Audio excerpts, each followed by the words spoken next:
Je sais pas vous, mais moi j'aime bien savoir ce que j'ai dans mon assiette. Alors pour ça bien sûr il y a le marché, mais quand on ne peut pas y aller, il y a aussi les magasins de producteurs et ça tombe bien parce qu'ils sont de plus en plus nombreux en Lorraine. Des fromages et des jus de fruits vosgiens, de la bière de Meurthe-et-Moselle, de la farine de Meuse, de la viande 100% lorraine. À l'Arvoyotte, aucun produit n'a fait plus de 100 km. Mais ce n'est pas le seul critère de ce magasin de producteurs à côté d'Épinal. Ici, on s'interdit de faire de l'achat-revente. Parce qu'en fait, c'est facile dans un magasin de dire « nous, on fait du local, on a que du fermier ». Puis une fois que le client il a confiance, allez, on commence à acheter 2-3 produits ailleurs, voilà, on complète, il n'y a pas de rayon vide du coup. Quelle que soit la matière première, elle a obligatoirement été produite sur le sol lorrain et transformée en Lorraine. Pas question d'utiliser les techniques de l'industrie agroalimentaire pour gagner plus d'argent.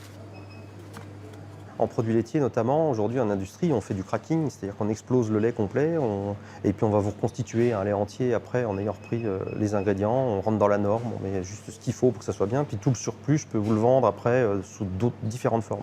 Nous, en fermier, jamais on va faire ça, c'est-à-dire qu'on prend notre matière première qu'on considère comme noble, on la prend telle qu'elle, et là on vous fait un produit qui est au lait entier et qu'on transforme uniquement, mais sans avoir décomposé en fait la matière.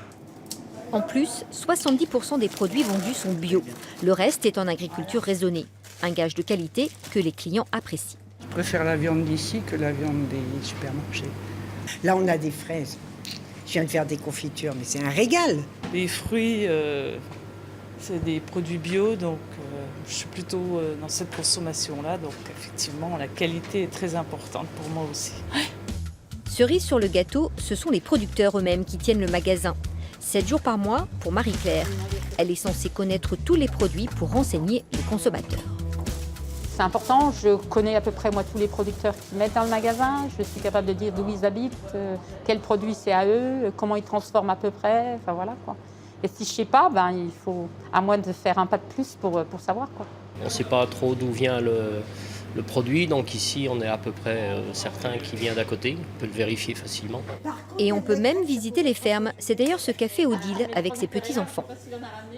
On a été voir, ils ont donné à boire aux petits veaux, ils ont vu les cochons dans les prés.